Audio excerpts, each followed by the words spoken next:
L'annonce de la diminution des taux d'intérêt cette année par la Fed a créé un engouement sur les marchés et les foncières cotées ont été les premières affectées.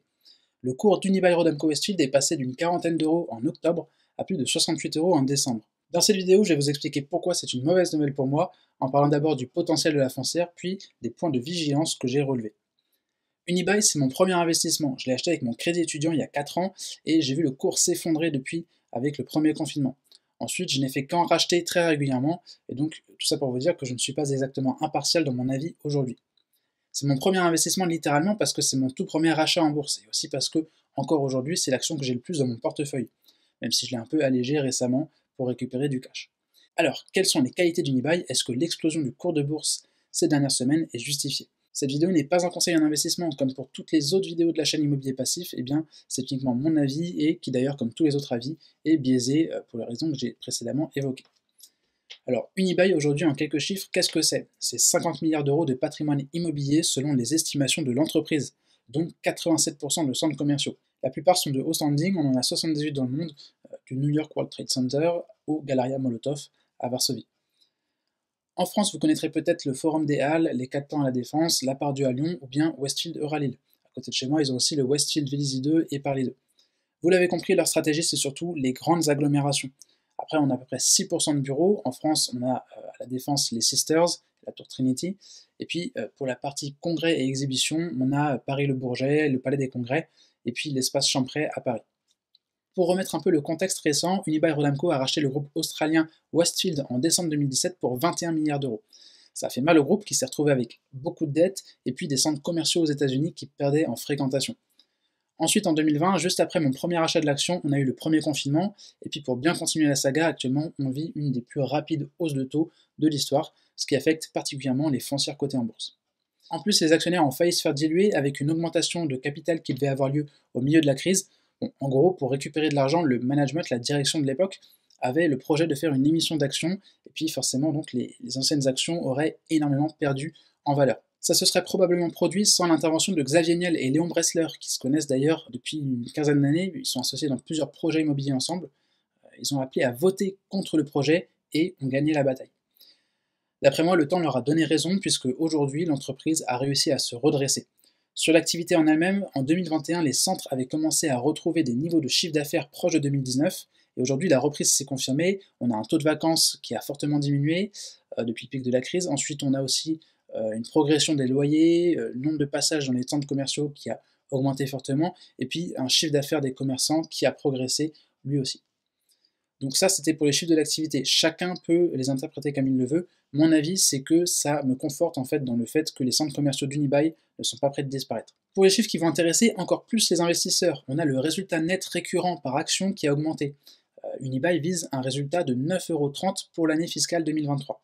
Le plus important pour moi, c'est l'estimation des cash flows récurrents. La métrique FFO, Funds from Operations, pour les REITs aux États-Unis, eh bien, mon estimation pour l'année 2023, c'est que on a moins de 7 fois le prix de l'action. C'est-à-dire qu'en théorie, si rien n'évoluait, qu'il n'y avait aucune vente d'actifs et que les loyers continuaient à être payés, il faudrait 7 ans à Unibail pour générer autant de cash flow que le prix actuel de son action. En réalité, les cessions d'actifs et l'augmentation de la dette vont sans doute faire diminuer les cash flows récurrents et ça sera que partiellement compensé par l'indexation des loyers. Concernant le dividende, on a eu des communications un petit peu confuses ces dernières années. Il devait initialement être réinstauré en 2024 pour l'exercice fiscal 2023, et puis en fait, en analysant les dernières communications du groupe, pour moi, il n'y a pas de certitude. On ne sera probablement d'ailleurs pas fixé avant la prochaine Assemblée Générale, le 8 février.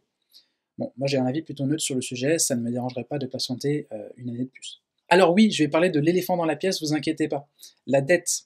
Le gros sujet qu'Unibail doit traiter depuis plusieurs années maintenant, c'est sa dette de plus de 20 milliards d'euros.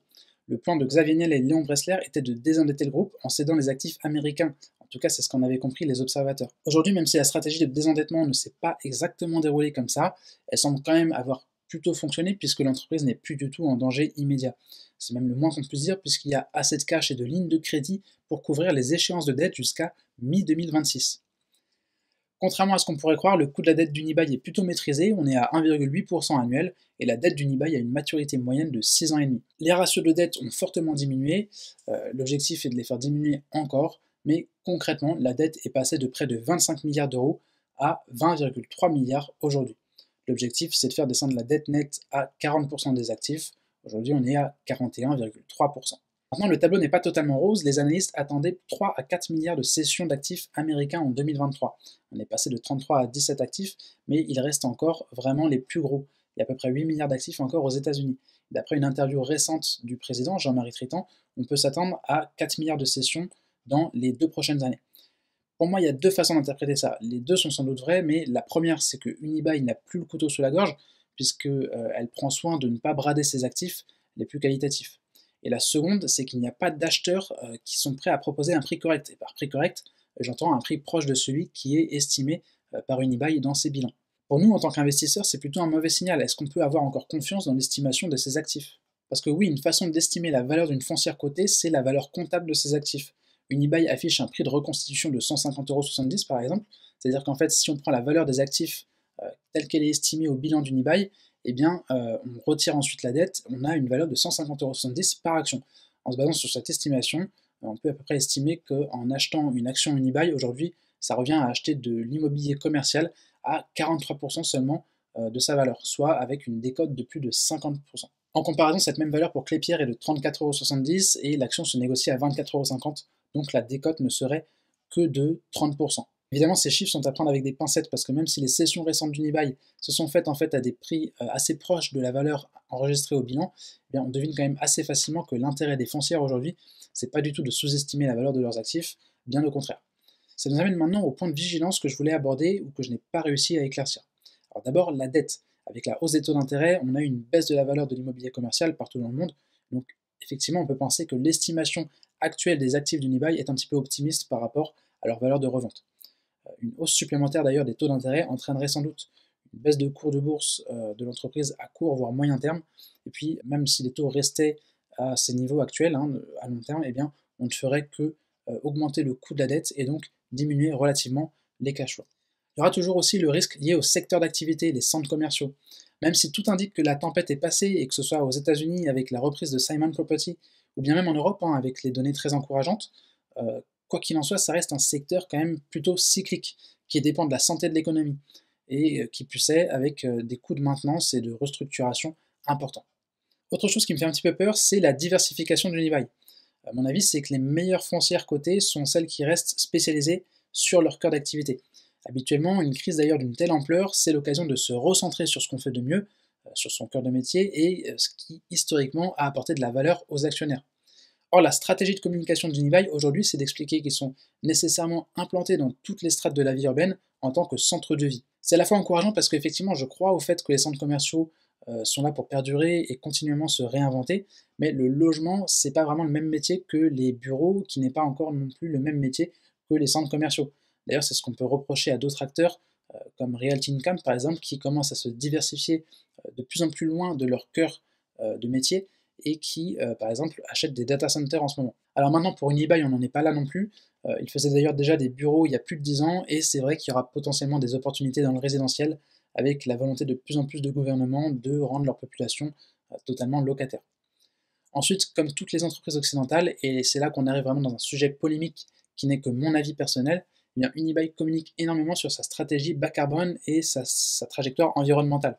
Ça peut prendre une place importante dans la communication de l'entreprise. D'ailleurs, j'ai pu voir une interview du président Jean-Marie Tritant récemment, durant laquelle la moitié de sa prise de parole était consacrée au plan RSE et puis à la fameuse neutralité carbone, qui pour moi est une hérésie, parce que quand on a une activité économique, eh bien forcément on pollue, et c'est pas en plantant des arbres ou avec d'autres tactiques de comptabilité carbone qu'on polluera moins.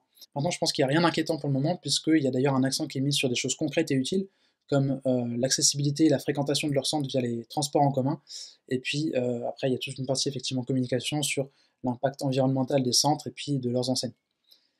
Sur la communication d'ailleurs, de manière générale, la stratégie qu'on nous a annoncée, c'était de se désengager des États-Unis en 2022 et 2023. Là, on vient de finir l'année 2023, et puis on a encore les plus gros centres là-bas aux États-Unis, dont notamment le plus gros en termes de revenus mondialement, Century City à Los Angeles. Si on ajoute à ça le mystère sur le retour du dividende en 2024, ça fait quand même pas mal de communications qui ont évolué, pour ne pas dire qui ont été contradictoires. Maintenant, je peux le comprendre, personne n'avait anticipé la hausse des taux, qui a non seulement compliqué les cessions d'actifs, en faisant diminuer la valeur des actifs américains, mais qui a aussi en fait accentué la pression de la dette sur le groupe.